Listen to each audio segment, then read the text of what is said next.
बिस्मिल्लाहिर्रहमानिर्रहीम। अस्सलाम वालेकुम डियर स्टूडेंट्स, मैं हूं आपका बायोलॉजी टीचर असद सुल्तान। आज का जो हमारा topic chapter number 2 solving a biological problem, उसमें है थ्योरी, लॉ और प्रिंसिपल। थ्योरी क्या होती है, लॉ और प्रिंसिपल क्या होता है, उसको हम आज के लेक्चर में देखेंगे। तो हमने लास्ट लेक्चर में देखा कि किसी भी बायोलॉजिकल प्रॉब्लम को हम हल कैसे करते हैं। उसके अंदर हमने देखा कि हम सबसे पहले उस प्रॉब्लम की पहचान करते हैं, फिर उससे मुतालिक जो मुशाहदात हैं उसको देखते हैं, फिर उससे हम हाइपोथेसिस एक मफरूज़ा बनाते हैं। उस मफरूज़े को एक लॉजिक, एक मंतिक इस्तेमाल करते हुए हम डिडक्शंस बनाते हैं, फिर उसके ऊपर एक्सपेरिमेंट्स करते हैं। असल में जो डिडक्शंस बनते हैं वो असल में कह लें कि एक्चुअली में वो हाइपोथेसिस ही होते हैं। बस हाइपोथेसिस के ऊपर जब हमारा एतमाद बढ़ जाता है एक लॉजिक, एक मंतिक इस्तेमाल करते हुए, तो हम उसको डिडक्शन का नाम देते हैं।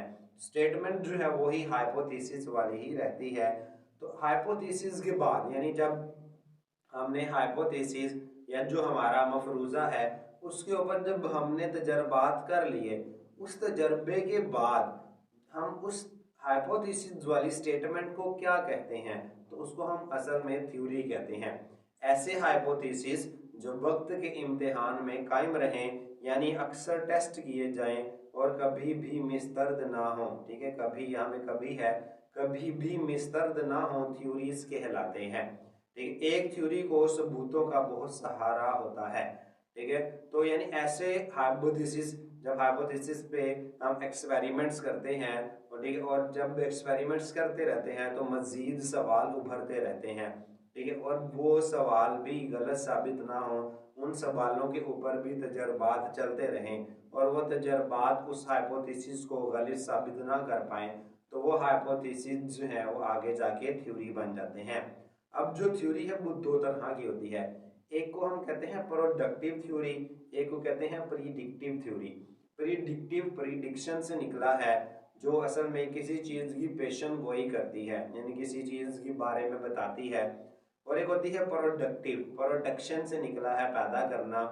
प्रोडक्टिव थ्योरी ऐसी थ्योरी होती है जो मजीद नए हाइपोथेसिस यानी मजीद नए सवाल, नए शको शुबहात पैदा कर देती है।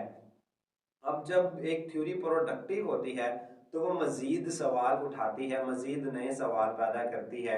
अब उन मज़ीद सवालों के ऊपर, उन मज़ीद शको शुबहात के ऊपर तजर्बात चलते हैं।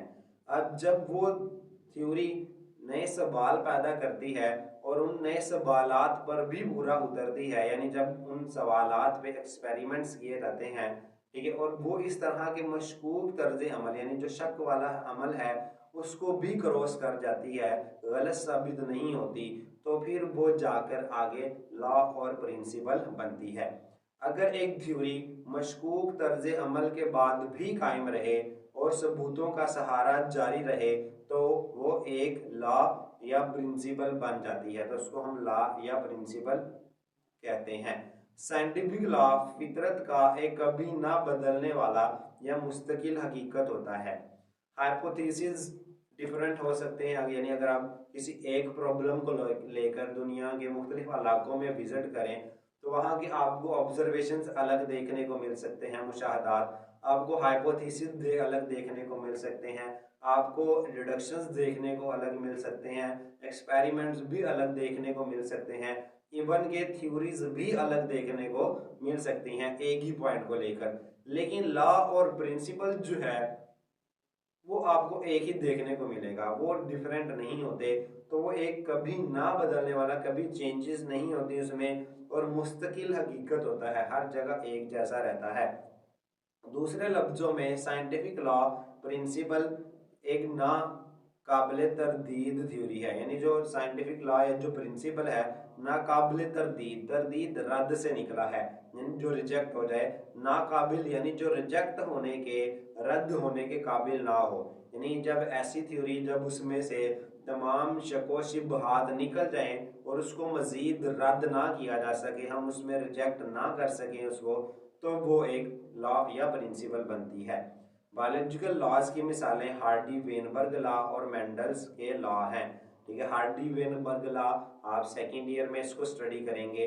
मेंडल्स के लॉ, इसको आप जो है वो चैप्टर नंबर 15 है 10th क्लास में उसको डिस्कस करेंगे, उसमें अंदर आप जाके पढ़ेंगे, ठीक है। तो ये जो है वो बायोलॉजिकल प्रॉब्लम है। ऑब्जर्वेशन यानी मुशाहदात, मुशाहदात से फिर वो हाइपोथेसिस की तरफ जाते हैं, हाइपोथेसिस से डिडक्शन, डिडक्शन फिर एक्सपेरिमेंट्स करते हैं।